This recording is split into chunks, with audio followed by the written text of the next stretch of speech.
Undertale is declared as one of the best RPG indie games ever to exist, becoming an unbelievable success starting from a small fundraiser over to consoles, while having a massive fan base, music covers, and ridiculous amount of videos and fan art. Love it or hate it, almost everyone knows what Undertale is, aside from reaching peak memehood to actually being an enjoyable, wholesome, and intense game. But how did such a small indie title gain so much attention, and how did it become so well received throughout the gaming industry? Let's take a step back to understand the real story behind this game and why it's so praised.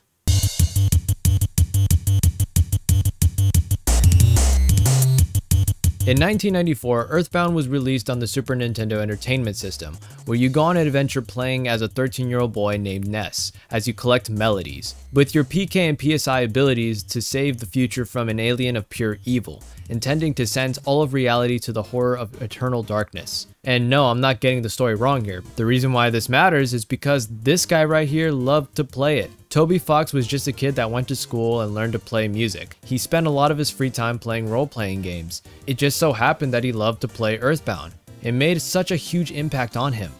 I played Earthbound when I was 4. I was so young that it helped me learn to read, and also transformed my brain forever. When he was still a kid, Toby Fox had learned about a website for Earthbound fans that would go online and talk more about the game. He would interact with the community and share ROM hacks with everyone to play a version of Earthbound made by someone else. I became really enamored with that site, its personality and its denizens, and decided to try to create things to impress the people on it. In 2000, Toby Fox had begun using RPG Maker 2000 with his 3 siblings. He also developed a hobby to make music after learning to play the piano and trumpet. With these skills obtained, in 2008, Toby would create his own ROM hack, making the Earthbound Halloween ROM hack. While creating it, he ended up turning it into a completely different story. This part has heavy spoilers for those who haven't played Earthbound or the Halloween ROM hack. You can skip ahead if you feel like it. In Earthbound, you are introduced to a character named Dr. Donuts, a famous inventor and father of a character you befriend. In the game, he assists Ness and his allies to stop the antagonist Gygus to save the day. In Toby Fox's Halloween ROM hack, it takes place within an alternate universe. Ness goes off to defeat Gygus but doesn't return. Instead, you play as a bounty hunter that goes on a gruesome journey and uncovers some dark truths. Then you find Dr. Donuts in a depressing state. He mourns and blames himself for the death of his son and his friends for going after Gygus. This interaction leads you to learn more about the Doctor. At some point, you are then forced to fight him. After defeating him, he accepts his death, to which the game is completed. This turned into one of the most disturbing Earthbound ROM hacks. It was also the first to include Toby's track Megalovania.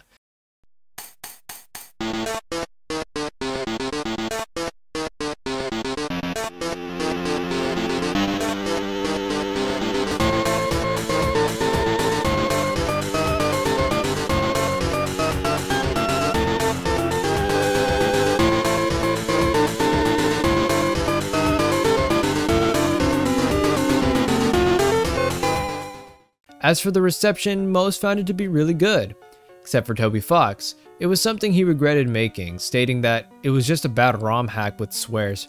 He doesn't recommend people to play it, but understands that it wouldn't stop others from seeking it out. Later down the road, he would create more music for different games and work alongside game developers as well. Toby would go to college and begin the concepts for his first ever game. While Toby enjoyed a lot of RPGs, he knew most acted similarly in a few areas. You kill a lot of random monsters, sometimes even humans, in every RPG, and the consequences for this are never addressed. What if they were? If only you could talk to these creatures, then perhaps you could try and make friends with them, form alliances. Now that would be interesting. This was the route that allowed Toby Fox to create his own RPG in a unique way. It was also inspired from another game that he used to play. This was to challenge most RPGs and become something more original. With his own skills to program the game and write it, he decided to develop the game with minimal people, as he believed it would create too much of a bind for one single game. However, Toby Fox couldn't do everything by himself. Two of the reasons I wanted to make Undertale was to express myself and prove my own abilities. However, working by yourself, you are limited to your own abilities. It's also really time consuming to develop all aspects of the game, so I hired artists like Temi Chang to help me draw some of the art. Don't feel pressure to do things 100% by yourself. It just makes things harder on you.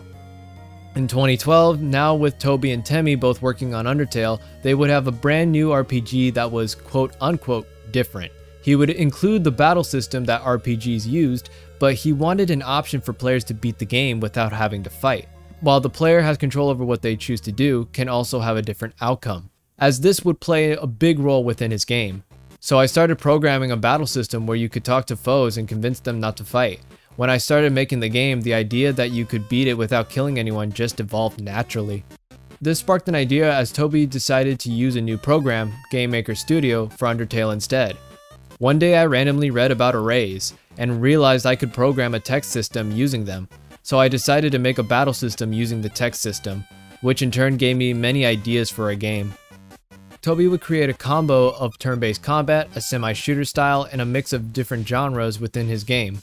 As for the art style, while Toby had final say for the art, Temmie Chang would be responsible for the character designs, cutscenes, logos, merchandise, and overall art, along with other credited artists for Undertale. The program they used were Microsoft Paint and graphic scale for that retro SNES design. Toby also wanted the monsters in Undertale to feel independent, to have actual emotions and character to them, to actually have a genuine conversation with them, and make it hard not to befriend them. Both Toby and Temmie would also feature themselves as characters within the game, as the annoying dog for Toby and Temmie the monster for Temmie Chang.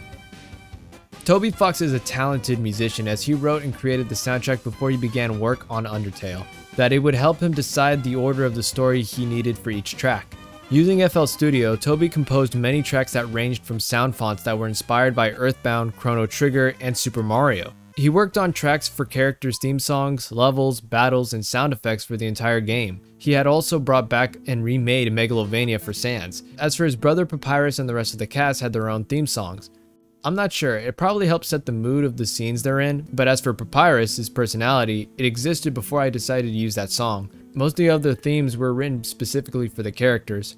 On May 2nd, 2013, the first demo for Undertale was sent over to Fangamer, a video game merchandising company, and it was positively well received. So Toby released a public demo on May 23rd in the same year for everyone to play.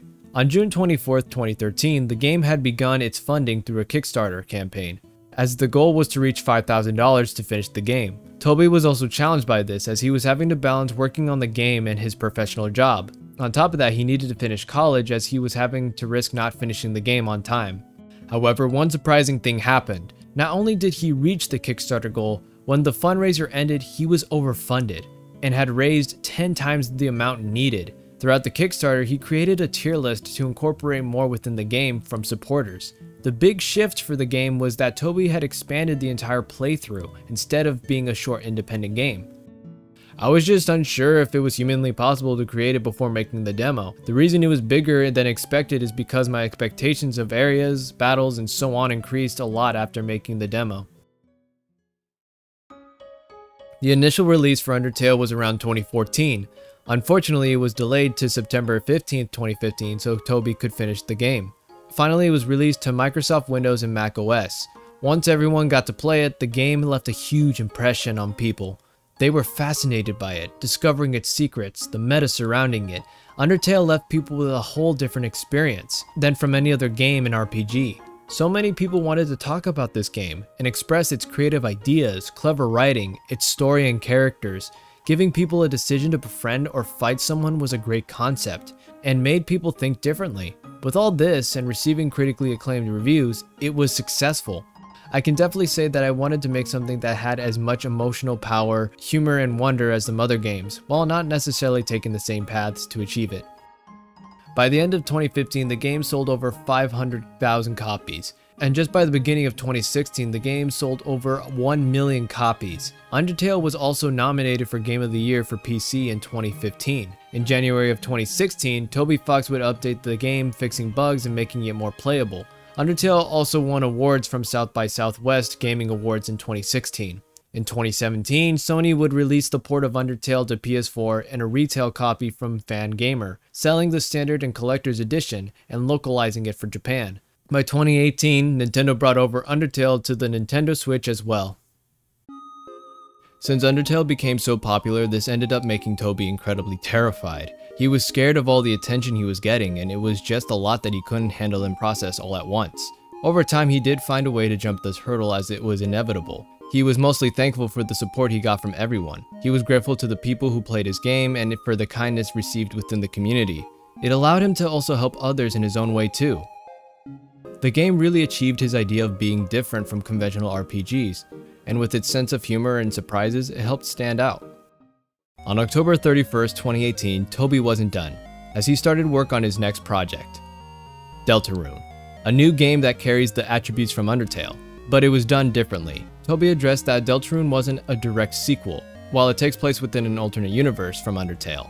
Even when Deltarune is an anagram of Undertale and has returning characters, he wanted to prove that he could create something new and original. He figured that Undertale was his #1 game, so he couldn't possibly top it, but wanted to create a new game that everyone could still have fun and play. The game will have 7 chapters, as the first and second are already released.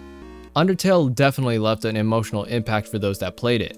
The game and its soundtrack are still praised in so many ways. As for Deltarune, take as much time as you need, Toby Fox. I am willing to patiently wait for the next chapter, and see what unfolds next.